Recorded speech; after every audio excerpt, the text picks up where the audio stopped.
나사렛에서 무슨 선한 것이 나올 수 있겠냐고 이야기할 정도로 나사렛은 아주 험한 동네였습니다. 그러니까 나사렛 땅, 갈릴리 사람들 무시하는 얘기였습니다. 교만한 사람들이 무시하는 이야기였습니다. 이제 기독교가 부활 승천하신 이후에 예수 그리스도의 십자가의 부활을 목도한 많은 사람들이 정말 살아있는 소망을 가지고 그 복음을 전할 때 아주 폭발적인 하나님의 복음이 증거되기 시작했습니다. 그래서 우리가 사도행전 2장에 있는 성령의 오순절 성령의 운동으로 인해서 이 복음이 확산되는 그 역사들을 보시잖아요. 그때 그리스도의 이름이 붙여지지 않았어요. 예루살렘에서 처음 교회가 시작될 때는 정말 놀라운 성장이 있었습니다. 굉장한 힘을 발휘하고 있었습니다. 이적과 기사가 그곳에서 일어났고 방언의 역사가 일어나서 서로 다른 언어를 가진 사람들이 한 언어를 통해서 그리스도를 알게 되는 기적을 체험하게 되었습니다. 이 역사에 동참한 우리들이 서로 정말 사랑하며 유무상통하며 이것 내 것 없이 하나님을 위해서 최선을 다하는 찾아볼래야 찾아볼 수 없는 기적을 다 이 세상 사람들이 바라보게 되었던 것입니다. 그러나 유대인들의 방해와 핍박이 이제 스데반의 순교를 기점으로 해서 그 핍박을 피해서 스데반 순교 이후에 디아스포라라 해가 흩어진 무리들로 전 세계 각국에 퍼져 살게 됩니다. 그러면서 이 신앙의 핍박을 피해서 먼 곳에 갔지만 그곳에서 계속 핍박이 따라오는 것입니다. 그러나 피신해서 자기 고향 땅, 정든 땅을 다 버리고 이리저리 유리방황할 수밖에 없었지만 곤란을 감수할 수밖에 없었지만 이런 혼란과 역경 중에서도 가는 곳마다 복음을 전하며 그 괴로운 환경을 이기면서 하나님의 복음을 위해서 최선을 다했던 사람들로 인해서 그리스도의 복음이 확산되었던 것입니다. 그때 고난당하고 멸시받았던 그 이름이 그리스도인이라는 것입니다. 그리스도인이라는 얘기는 고상한 얘기가 아니에요. 예수쟁이, 비하해서 부르는 이름이 그리스도인이라는 이름이었습니다. 그래서 아주 모욕과 비웃음과 조롱조로 붙여준 이름이 바로 그리스도인이라는 이름이었습니다. 그럼 그리스도인은 강자로 살아왔습니까? 약자로 살아왔습니까? 약자로 살아왔습니다. 힘없이 살아왔습니까?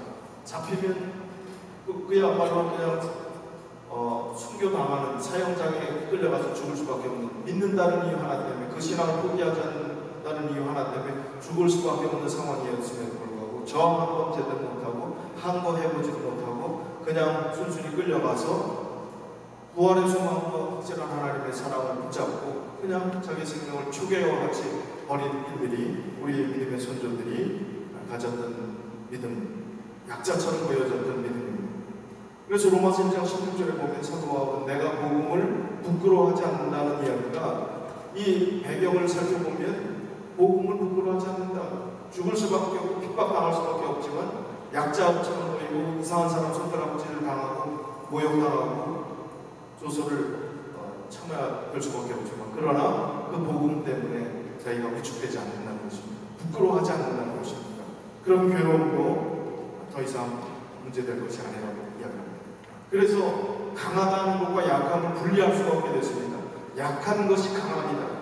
하나님 안에서 겸손한 것, 낮추는 것, 다 비우는 것, 다 양보하는 것, 다 희생하는 것, 헌신하는 것, 이게 약한 것처럼 보이고 세상 사람들은 약하다고 하지만, 바보라고 하지만, 손해보는 것이라고 하지만 그것이 강함이라고 성경은 이야기하고 있습니다.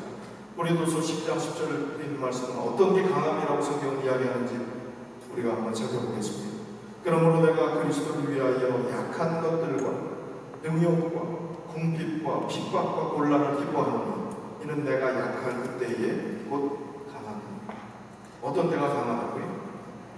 정말로 예수 그리스도 안에서 진정으로 자기 자신을 내려놓은 그 약한 상태, 그것이 곧 강함입니다. 믿음을 포기하는 것이 강한 것이 아닙니다. 이 세상은 지금 가불병정으로 나오고 있어요. 사람들을 분류를 합니다. 그래서 요즘 한국 뉴스에서 계속해서 나오는 게 갑과 을 사이의 이야기들이죠. 갑이 뭐 한다고 그래요? 질이라는 게 선생질, 다 질이라고, 도둑질. 왜 이렇게 질자를 썼는지 모르겠어요. 갑질. 을은 가만히 있나요? 이 매스컴에 나오지 않는데 을도 똑같아요. 을질합니다. 을질. 대항하는 거죠. 그리고 어떤 면에서는 정당하지 않은데도 을이라는 영목 가운데 더 많은 것을 취하기 위해서 한 거에서 더 많은 것을 취하려고 하는 그런 서로 불균형 그런 것도 있습니다. 그러나 강한 것 그것이 아니라 하나님 안에서 약한 그것이 진정한 강함이라고 사도 바울이 자기의 경험을 통해서 이야기하고 그리스도인들에게 권면하는 것입니다. 로마서 15장 1절에 우리 강한 자가 마땅히 연약한 자의 약점을 감당하고 자기를 기쁘게 하지 아니할 것이다. 누가 강한 자입니까? 연약한 자의 약점을 감당하고 자기 자신을 기쁘게 하지 않는 자가 강한 자라는 것입니다. 그리스도인의 강한 자라는 것은 연약한 자의 약점을 친히 담당하고 자기를 기쁘게 하지 않는, 교만하지 않는 것입니다. 자기가 잘났다고 폼잡지 않는 것입니다. 그것이 강한 자라는 것입니다. 자, 그러면 성경은 이 약함의 의미를 제대로 아는 진정한 영적 강한 자가 결국은 승리자가 될 것이다, 승자가 될 것이라는 말씀을 하는데, 성경은 이긴 자, 승자라고 하는 이야기들이 어떻게 표현되고 있는지 보겠습니다. 역대상 20장 11절에 보니까 이김은 하나님께 달린 것임을 이렇게 설명합니다.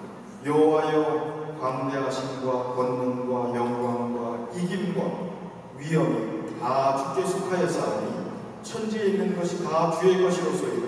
여호와여 주권도 주께 속하였사오니 주는 높으사 마귀의 머리이심이니이다.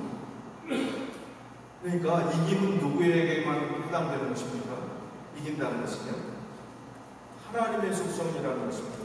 여기 말씀한 게 이김과 위엄, 영광, 권능, 광대하심 이게 다 주께 속하였다. 천지가 다 주의 것입니다. 그리고 주는 여호와의 주권도 주께 속했고 주는 높으사 마귀의 머리가 되십니다. 이야기하니까 우리 이기려고 하지 않으면 좋겠어요. 하나님이 많이 이길 수 있는 것인데 우리가 이겨봤자 뭐합니까? 그거 이겨도 아무짝에 우리한테 도움이 되지 않을 그것을 이기려고 아동바동하지 말라는 것입니다. 차라리 지면 좋겠어요.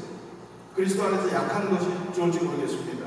그것을 하나님은 강함이라고 하셨기 때문에, 이긴다는 것은 하나님께 속한 것이기 때문에 내가 이기지 않아도 괴로워하지 않고 진다 할지라도 마음의 평화를 가질 수 있는 그런 믿음의 상태가 우리에게 필요된다고 생각합니다. 잠언 21장 31절을 보면 싸울 날을 위하여 마병을 예비하거니와 이김은 여호와께 있느니라. 우리가 최선을 다하는 것입니다. 열심히 노력하고 최선을 다해서 우리 할 도리를 하라는 것입니다. 그러나 결국 이기게 하시는 분은 누구라고요? 하나님이 이기게 하시는 것이라는 것입니다.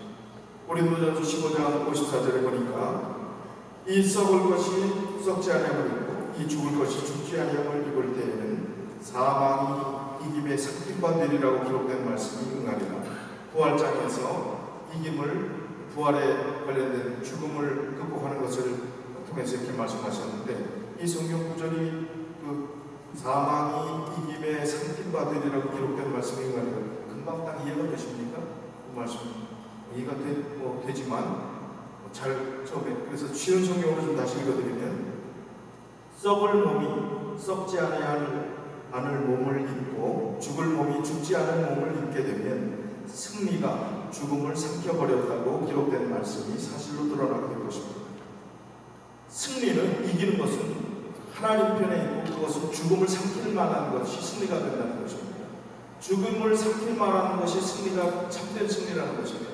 그러니까 이 땅에서 우리가 생각하는 조금 이기는 것, 남들보다 억울해서 그거 대들고 어떻게 해가지고 좀 취하는 것, 내가 이득을 보는 것, 그게 이김이라고 생각하면 아니라는 것입니다. 죽음을 삼켜버릴 정도의 승리, 하나님만 주실 수 있는 이 승리만이 영원한 것이기 때문에 그 승리를 위해서 싸우라는 것입니다. 다른 것 가지고 싸우지 마시고 그걸 위해서 싸우라는 것입니다. 고린도전서 15장 57절에도 우리 주 예수 그리스도로 말미암아 우리에게 이김을 주시는 하나님께 감사합니다. 사망의 권세까지 이기시는 하나님. 그러니까 하나님 안에서 이기지 못할 게 어디 있겠습니까? 우리가 약해도 하나님 안에서 정말 모든 것을 내려놓고 하나님의 뜻대로 살아가게 된다면 그것이 가장 강한 것인데, 가장 강하게 살아가는 것인데, 이기게 하시는 분은 하나님이신데 우리가 뭐 어려울 게 있겠습니까? 뭐 약할 게 있겠어요? 뭐 서러울 게 있겠습니까? 뭐 억울할 게 있겠습니까? 하나님께서 이기게 하신다는 것입니다. 요한 1서 5장 4절이요. 대저 하나님께로서 난 자마다 세상을 이기느니라. 세상을 이기는 힘은 이것이 우리의 믿음입니다. 세상을 이기는 것, 그것은 우리의 믿음밖에 없습니다. 믿음으로 살아가게 될 때, 진정한 믿음으로 살아가게 될 때 정말 참되게 승리하는 것입니다. 주님은 승자를 원합니다. 승리자를 원합니다. 약자도 아니고 강자도 아니고 이 세상의 시각으로 바라보는 약자, 불쌍해서 하나님께서 우리를 약하기 때문에 받아주시는 게 아니에요. 강한 것 아닙니다. 하나님 안에서 이긴 자, 믿음으로 세상을 이긴 자, 그 사람들을 귀하게 여기시고 하나님께서 귀하게 받아주시는 것입니다. 시편 20편 5절에 이렇게 이야기했습니다. 우리가 너의 승리를 인하여 개가를 부르며 우리 하나님의 이름으로 우리 길을 세우리니 여호와께서 내 모든 기도를 이루시기를 원합니다. 다윗의 시 가운데서 우리가 너의 승리로 인하여 개가를 부르며 하나님의 이름으로 우리의 길을 세우겠다. 하나님 안에서 하나님의 승리를 바라고 살아가는 사람들의 기도가 이루어지기를 바라는 그 기도는 우리가 생각하는 것과 차원이 다른 하나님께서 주시는 분명한 응답이라는 것입니다. 영원한 응답이라는 것입니다. 변질되지 않는, 사라지지 않는 응답을 하나님께서 우리에게 해주시겠다고 했습니다. 자, 성경에 보면 이긴 자들이 가질 수 있는 어떤 사람들이 옛날 운동 경기에서 이긴 사람들에게 주는 상징물이 있었습니다. 그게 뭐죠? 멸류관입니다. 멸류관이라는 단어가 나오는 거죠. 자, 그러면 성경에 멸류관이라는 단어를 찾아보고 승리하는 자는, 멸류관을 가질 자는, 이길 자는, 승리할 자는 어떻게 살아야 되는가? 멸류관과 관련된 단어를 살펴보면 우리가 그렇게 살아야 우리가 승리자가 될 수 있습니다. 자, 첫 번째 고린도전서 9장 25절 보니까 이기기를 다투는 자마다 모든 일은 절제하나니 저희는 썩을 멸류관을 얻고자 하되 우리는 썩지 아니할 것을 얻고자 합니다. 승리의 상징인 멸류관, 이 멸류관 얻기 위해서 우리는 어떻게 해야 된다고요? 절제해야 됩니다. 모든 면에서 절제해야 된다는 것입니다. 하고 싶은 대로 다 하는 것이 아니라 절제해야 된다는 것입니다. 모든 면에서. 설명드릴 시간이 없죠. 그 다음에 두 번째는 야고보서 1장 12절의 말씀입니다. 시험을 참는 자는 복이 있도다. 이것에 옳다 인정하심을 받은 후에 주께서 자기를 사랑하는 자들에게 약속하신 생명의 멸류관을 얻을 것입니다. 인내가 필요합니다. 참는 게 필요합니다. 시험을 참는 자가 복이 있다 하시고 이것에 옳다 인정함을 받은 후에 멸류관을 주시겠다는 것입니다. 그래서 첫 번째는 절제해야 되고 두 번째는 참아야 됩니다. 세 번째, 요한계시록 2장 10절 하단에 보니까 내가 죽도록 충성하라. 그리하면 내가 생명의 멸류관을 내게 주리라. 충성. 저희 교회가 지금 새롭게 리모델링이 진행되는데 거의 반 이상 새롭게 건축하는 거랑 마찬가지예요.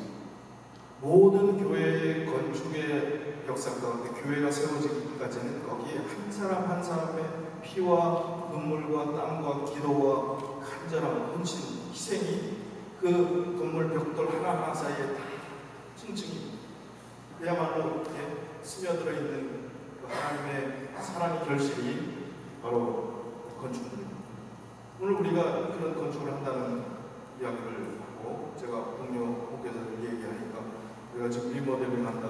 저희 앞에 미국 목사님들 얘기하다 그런 얘기를 하면 어느 정도 예산이 그러니까 200만 불 정도 한다. 얼마나 놀라는지요. 너희들 더 큰 교회 갖고 있으면서 왜 이렇게 놀라는지 대단한 걸 생각합니다. 우리가 한국 교회 몇 분이나 모이냐고 이제 물어요. 그럼 우리가 안식일에 한 100명 좀 넘게 출석하고 영어권도 100명 넘게 출석하면 또 놀라는데 한국 사람이 어떻게 그렇게 큰 규모의 교회를 가지고 있고 전체로 볼 때 큰 규모는 아니지만 우리 재림교회 신앙을 한다는 게 얼마나 어렵습니까? 그 중에 이런 교회를 가진 것에 대해서 굉장히 오히려 귀하게 여기는 모습을 보았습니다. 여러분들의 헌신과 희생으로 지금 교회가 잘 세워져 가고 있습니다. 그런데 성경은 승리의 멸관을 얻는 그 부분에 있어서 충성을 하라고 하는데 어떻게 충성하라고? 어떻게 하기까지? 죽도록 충성하라. 그래야면 생명의 멸관을 내게 주리라는 말씀을 하셨습니다. 죽기까지 충성하라. 제가 어제 저녁에 설교하면서 너희는 먼저 그의 나라와 그의 의를 구하라. 마태복음 6장 33절의 말씀을 드렸어요. 그리하면 이 모든 것을 너에게 더해 주시겠다. 이것이 예수님의 살아오신 삶의 모든 부분이고 예수님이 우리에게 바라는 한 구절의 부탁일 수도 있다는 말씀을 드렸습니다. 선교지에 가면은 필리핀 선교 가신 분들 계시지만 놀라운 능력과 기적의 역사들이 곳곳에서 지금도 일어납니다.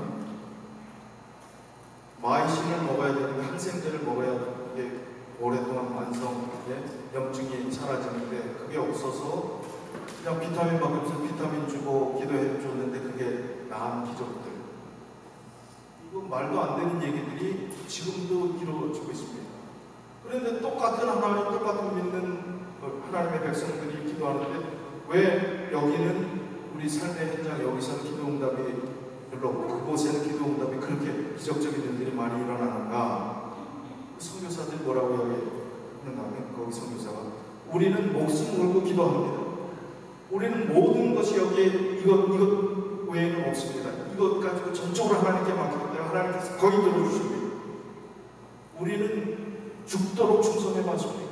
죽도록 기도해봤습니까? 목숨 걸고 기도해봤습니까? 그 일 가지고 정말 생명을 걸다시피 그렇게 했습니까? 우리의 관심사는 이 세상에 살아가는 관심사는 하나님이 10분의 1 정도 될지 100분의 1 정도 될지 우리의 삶의 모든 관심사 중에서 가장 우선순위고 가장 생명을 걸 만큼 중요한 것이라면 우리 안에는 넉넉히 기적의 역사가 날마다 일어날 수 있다는 것입니다. 그래서 죽도록 충성하라. 생명의 멸관을 너에게 주겠다 하신 말씀은 그런 의미인 것입니다. 우리가 너무 나약하고 또 아니란 자세로 신앙생활하면서 우리가 편안한 것, 쉬운 것, 좀 힘들고 고달프고 피곤한 것 다 우리 원하는 대로 하나님은 늘 뒷전에 가 있게 된다면 어떻게 놀라운 역사가 우리 삶 가운데 일어날 수 있겠습니까? 그래서 죽도록 충성하는 것입니다. 죽도록 충성하는 자에게 하나님께서 생명의 멸관을 주시겠다고 하셨습니다. 결론의 말씀입니다. 요한계시록 3장 11절이요. 내가 속히 이만히 내가 가진 것을 굳게 잡아 아무나 내 멸관을 빼앗지 못하게 하라. 굳게 잡으라는 것입니다. 지금까지 살아오셨던 지켜오셨던 이 믿음을 굳게 잡아서 내 생명의 멸관을 어떻게 해요? 빼앗기지 않도록 하라. 그래서 주님께서 우리에게 주시는 권면의 말씀은 우리가 약자인 강자인 아닙니다. 우리는 그리스도 안에서 영원한 승리자가 되어야 할 것이고 넉넉히 이기는 일 하시는 이김을 주시는 것 하나님께 감사하면서 끝까지 믿음의 승자들이 다 되시길 바라면서 말씀을 드리겠습니다.